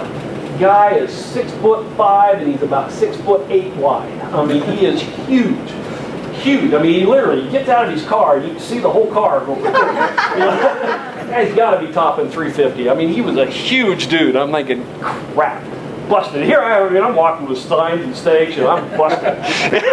There's no getting out of this. Huh? I should have been taking them down. I was taking these things down. Yeah. He asked me, he says, son, he says, what are you doing here? I said, well, you know, I was just getting ready to put these in my truck and go back and get those other signs I saw out there. He says, that would be a good move. And he drove off, and I went and pulled all my signs out, and no sooner than I get done, he drove back by to make sure I pulled all my signs out. But, so, yeah, you know, you do get it once in a while. Be smart. Yeah, I didn't, you know, he was very nice about it. Are you going to say what time of day? I typically like to do it in the... Are you a spy for the city council? It doesn't matter. It doesn't matter. I mean, do it at night.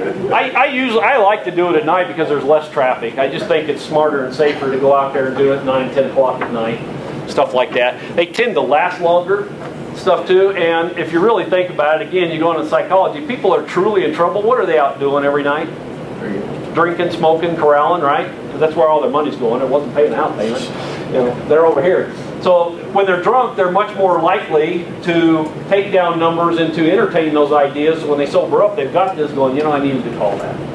And you laugh at it, but I've actually interviewed and talked to people, and it does work that way. Have you ever put flyers in a bar? What's that? Have you ever put flyers in a bar? You want to talk about how shameless I haven't done the flyer in a bar because they don't have this. But if you go into a lot of the bars, they have the nice little advertising over the urinals or in the seats, right? I take my business card and I will slide my business cards in those, you know, above the urinals and stuff. And I do get calls off of it. So yeah, I'm very shameless about it. I will put my cards anywhere I can. Okay? So let's talk about our steps. Any other questions on that? So those are two very cheap ways. I can go in for 3 more days of other things you can do. Those are 2 very cheap ways to get started, to start getting leads, to be able to buy stuff off the MLS. The other big one that I don't even near have time to talk about, but is probate. Probate is very big as well.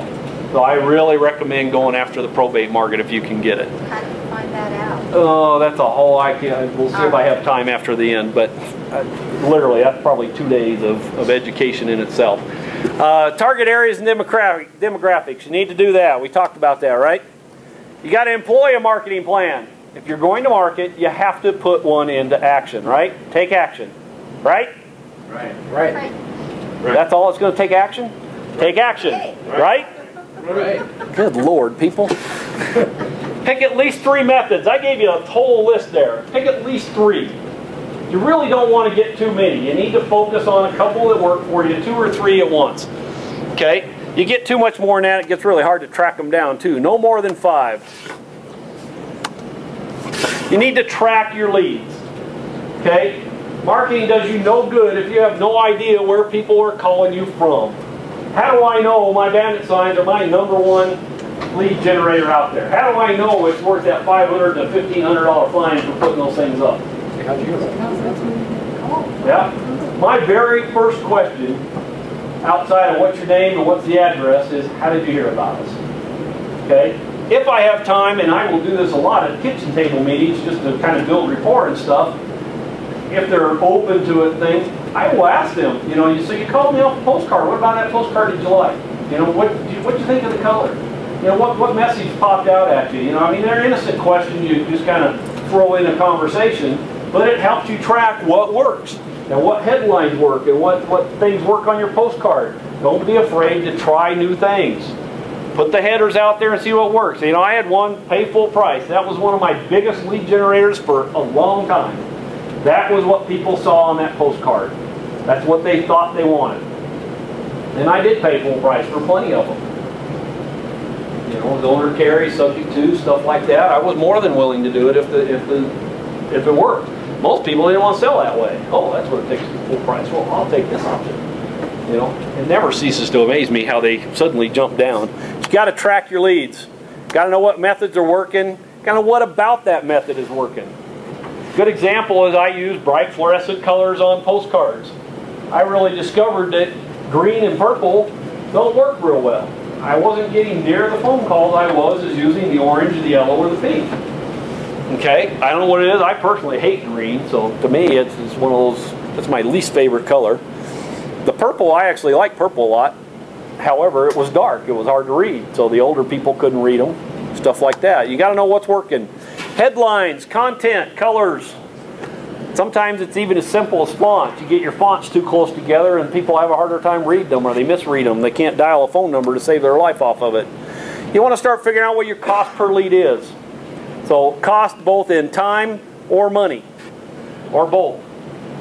You know, if you're spending a lot of time driving for dollars, you don't have a whole lot of cost, but you got a lot of time. So how many hours does it take you to get so many leads? So what time is that? So you can track it. Cost per deal per method. So you want to track how much it costs you to get that deal. Did it cost me $500? Did it cost me $1,000? Did it cost me $3,000? Okay? You need to know what that is. Because it does you no good if you're going to cost you $3,000 a deal and you're getting 4 deals a year and you're wholesaling them at $3,000 a piece. Profit. Where are you? Break even. Break even. 0 at the bottom of the net worth. I hate that. Sucks. But you're really busy. You're really busy. By God, I'm a real estate investor. Yeah. It does help the confidence, but it does nothing for the pocketbook. Okay? Experiment with headlines, colors, formats, things like that. Don't be afraid to do it. Only change one thing at a time. You go change the headline and you change the color, how do you know it'll work? Right? So change a little bit at a time. Track your leads. This is just an easy Excel sheet that I put up there. January, February, March, April, May, June, July, August, September, October, November, December. Okay? My methods. Craigslist, postcards. Can't even read that. Referrals. Ugly house letter. Bandit signs. Other. Okay? Other would be, you know, something else I wasn't advertising, or maybe I tried something like that. So this totals up how many phone calls I got. How many appointments did I get from those phone calls? So how many appointments did I go out and look at that house or talk to that homeowner? How many offers did I make? And how many deals did I buy? Okay, very important to track. Does you no good to get 35 phone calls if you're not getting any appointments off of it. Okay, it's a great lead generator. Sucks at finding deals. Find a new way to do it. You're better off with less phone calls and more deals, right? Okay, the only way you're going to know that is to track that. So a very simple Excel sheet you can put together. I keep it on my laptop, but I actually have a little whiteboard that has this pretty much permanently etched in there, and I just change it for the year. And I just, you know, as the call comes in or whatever, as my wife gets a call, you know, we mark it on that whiteboard. You know, Chris will text me, I put it down there on the whiteboard so I know what's doing. You need to have some kind of property profile sheet, either paper or electronic, it's up to you. I still find myself, I like to write the information on paper. The way I recall information when I'm talking, you know, if I get that phone call a week later from somebody I talked to, hey, I think we're ready for you to come out and take a look now, or something like that. And you may have talked to 10 people between here and there. Are you going to remember them or not? You know, that's tough. I find I recall it on paper better than I do filling out the database directly. I just remember the picture of the paper and what it says, and I can pull information. That's just me. It all goes in my database at some point, but I do keep paper files. I use these little papers with the operators.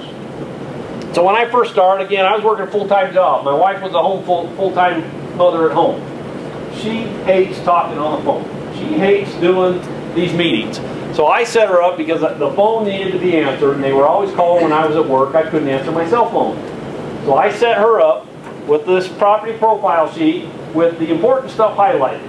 And I gave her a little script, and she would just go down, you know, and she would say, well, Paul's not available right now. Let me get some information from you. You know, and she would ask questions and she would fill it out. I would come home and those sheets were all nice priority order of which one I should work on first when I got home from work. You can employ the same thing if you need to. Your operator, your spouse, even or if you're using a professional service, same type of thing. You need to know that information. Basic info on property and condition. This is the sheet I put together and use. It's got the date, the area, how did they hear about us? Right? I want to know how they heard about us. Owner's name and address. Property address. Okay, not always the same, remember. And then I just have little check boxes through here. They can do it. What year it was built? Is there HOA fees? What is their market value? Did they estimate it or did they get an appraisal on it? Is it an old appraisal? Something like that. You know, is it listed or not? If it is, how long has it been listed? What's the price? I'm never afraid when I get this, and even my wife would ask them, well, what's the lowest, if we were to pay all cash today, what's the lowest price you'd consider? Okay? It doesn't necessarily mean you're going to get a price you can buy it on, but it certainly gets them, when they first say, you know, hey, I'm looking for 160, you know, what's the lowest cash offer you take? Oh, you know, I might consider 150. They're going in a downward trend. That's where we need them to go. That's the whole purpose, get them going down. So that question does nothing but place that downward trend in their mind. And they'll keep going down from there, if they can. Okay? Loan information. Particularly if you're doing, you know, subject twos or owner carry, stuff like that. I just, you know, what repairs are needed, what repairs are done. That's always kind of interesting because their take and mine are two different things. And then I keep a contact history. What date did I call them back? You know, what did we talk about? You know, did I follow up? I'll put follow-up dates, stuff like that. I keep this in a notebook up until I put my database together. So it's not high-tech at all. Very easy. So what do we expect? Yes, I'm almost done. I'm there. I'm on time. Hard work and effort. Okay? I told you there is no magic bullet to this. Marketing is not... You have to market for a business. I don't care what business you're in, you have to market somehow, some way to get people and customers to you. You must do it. If you can't do it, if you don't want to do it, hire somebody to do it. It's well worth the dollars. Okay? As you build things, you will work less and you'll get bigger gains out of it. It takes a while. I always say it's a pyramid. You know, that bottom of the pyramid is way wide, not very tall. But as you get more towards the top, it's way taller and not near as much wide. Wide being time, money being the height. Okay? Advertising returns. So what are you going to get starting out? You know, I used to do, when I first got started, you know, you talk to these people and they, you know, they're employing their marketing, a couple of things popped out at me. One is they never said what their leads were. They never said how many phone calls. Have I ever said how many phone calls I get a week? Anybody hear me say that today? No. What's your perception? Just how many phone calls do you think I get a week? 20. 20? 5? That's everybody. That's their individual perception of what they think I'm doing. Okay? I discovered on my thing, I'm going home, I'm trying to get, you know, 20, 30 phone calls a week. Damn, my advertising sucks. I'm not getting anything. What am I doing wrong? My mentor comes out. I was getting 5 phone calls a week. My mentor comes out. The mentor, the guy that, you know, is supposed to be teaching me, well, my advertising sucks. I'm only getting 5 phone calls a week. I'm like, 5 phone calls a week? I'm getting 1. What are you doing? He's taking my marketing ideas. You know? I mean, so perception is, you know, you got to get out of perception. That's why I do this, is I really want you. 1 to 3 leads, 1 to 3 calls a week. Something like that. 1 to 5 is what you're going to get. 3 to 5 appointments a month out of that. Should get 1 deal every 2 to 3 months if you're doing things okay. Just a nice starting perception. As you get better, you'll get more. It is a numbers game. Okay, it is all about the numbers. The more phone calls you get, the more appointments you get, the more offers you'll be able to make, the more houses you'll be able to buy. If you make no offers, how many houses are you going to buy? 7. How many? None. 0. Right? You know, well, I'll talk about it in a minute. So your returns on all this really equal time, money spent, or the effort spent. It is a very measurable term once you get it going. So all you need to do if you want to up your business, spend a little more money, spend a little more time. If it's not your time, leverage it with somebody else. That's the way it works. You know, my primary gig, 8 to 5, 8 to 8, is loans. That's what I work on most of the time is loans. I have really learned to leverage this out between my wife and Chris, and they run the majority of the business, and a couple other, you know, small-time people that come in and help with, you know, tracking properties, things like that. I've managed to leverage all that. I spend very little time working on my deals. I've got an 18-year-old son now that I'm trying to boot his butt and get him moving, and so, you know, he's got a baseball habit he has to pay for, so, you know, it really keeps him going too, so he works a lot of it now. The more money you spend, the more leads generated, right? It's that simple. The more time or effort you spend, the more leads you're going to get. The more you send out, call, follow up, knock, the better the returns. Period. Is that clear? It wasn't very clear. Is that clear? Yes. You may not believe it, but it's true. Do. It's very, very simple stuff. Marketing is not. You will not be perfect, particularly if you're new. Okay? You will blow the first 10 leads. How fast do you want to get those 10 leads out of the way? Fast as you can. Peter Conte actually did one in his book. They used to, back when Peter and, I can't even think of the other guy's name. What was the other guy? Peter used to have another partner. I can't think of his name now. Huh? No.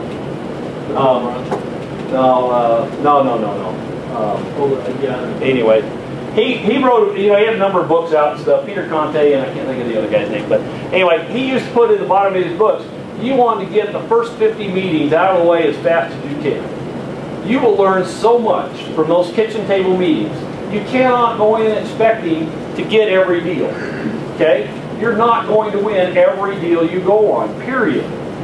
The more you do it, the more information, the more knowledge you have. It's just like any job you do. You get out of college, got out of high school, and went and did your job. The first day, you sucked at it, right? Took you forever to learn how to get the fries and the grease right. You know, after a week or two, by God, you were tired of fries and grease. You had that down. Give me something else to do. You know, that kind of thing. It's the same thing. You will gain a skill, you will gain the knowledge, and you will go. You're going to blow it. Do it anyway. Keep the experience. You're going to get confidence from these leads. You're going to learn things. I'm big on reflecting. I think about the conversations at night when I'm laying in bed, or if I'm, you know, sitting there and I can just close my eyes for a minute. I'll relive those conversations. You'll see, you know, personality inflections, voice inflections. You'll see, you know, body movements. Oh, I should have picked up on that. If I'd have said this, I probably would have got that deal. Those are the things that's going to help you get better and better at it. Okay? Learn from your mistakes. Just said about the reflection. Think about what went right. Okay? It's really easy to focus on what you did wrong, but you also did things right. Focus on that too. Okay? You want to focus on the wrong, not to correct the wrong, but to learn from it. Make it the positive.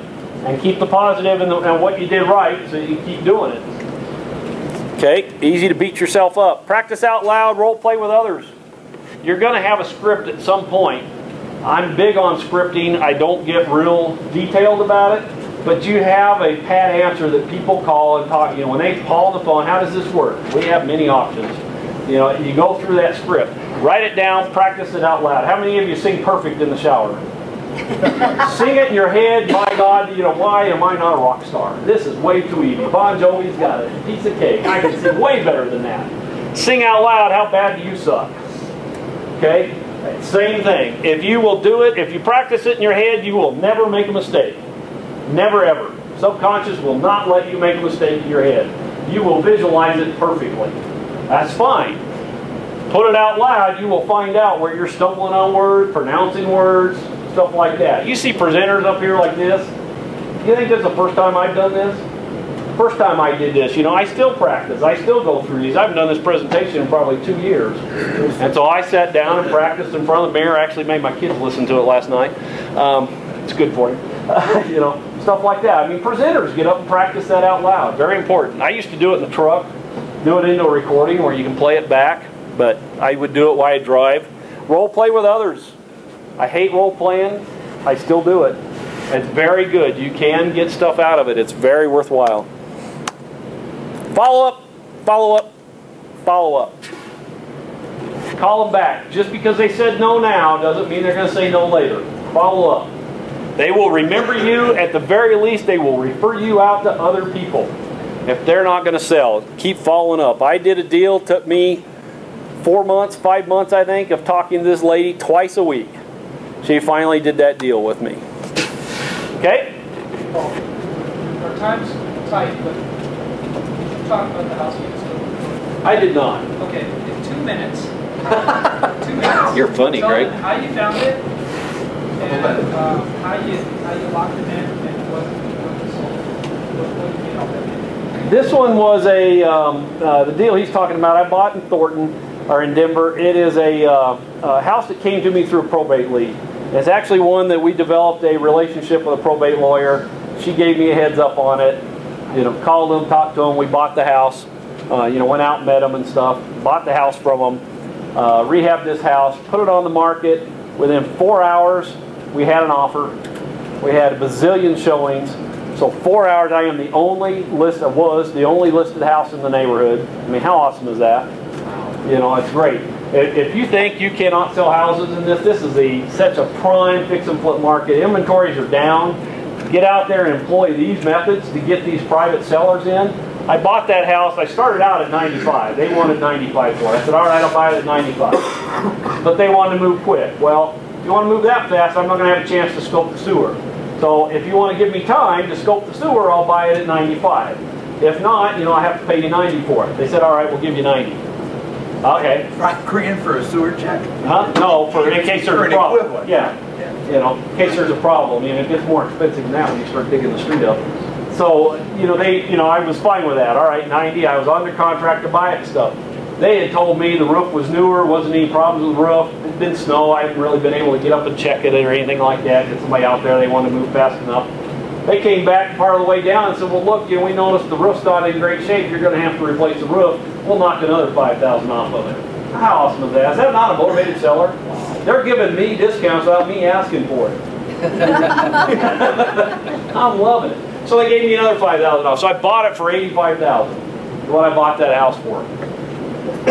Within 4 hours, I have it on the market. I got it under contract, and we sold it at 174 or 177. I think is what we're under contract for. What? I ended up putting about 32 into it. I said in 4 hours. Well, we had closed it 4 hours, but it's under contract.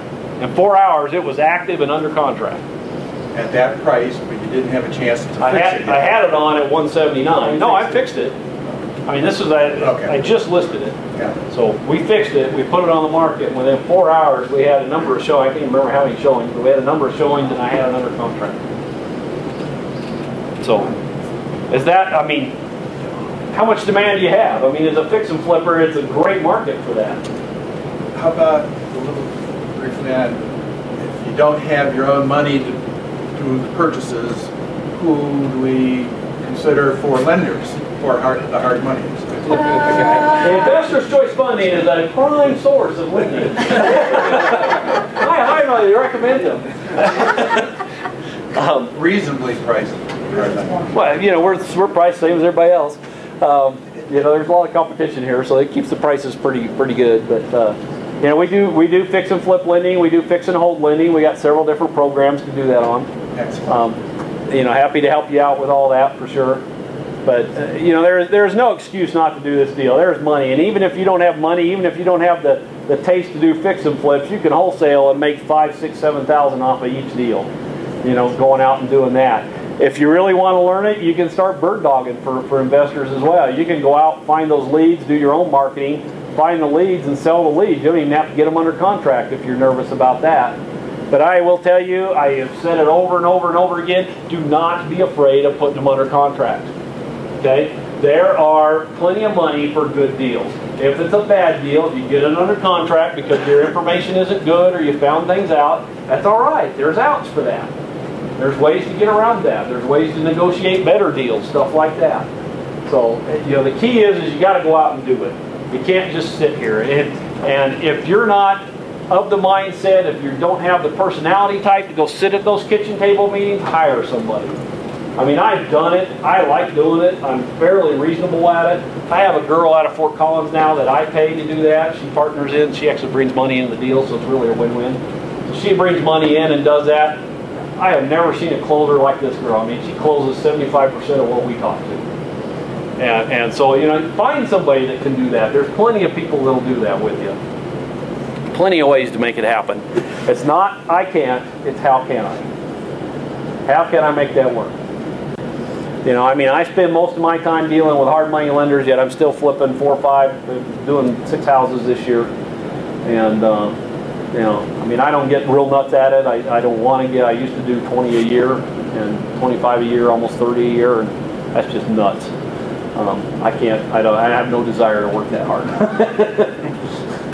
But, you know, it can be done. It's how can I? Okay?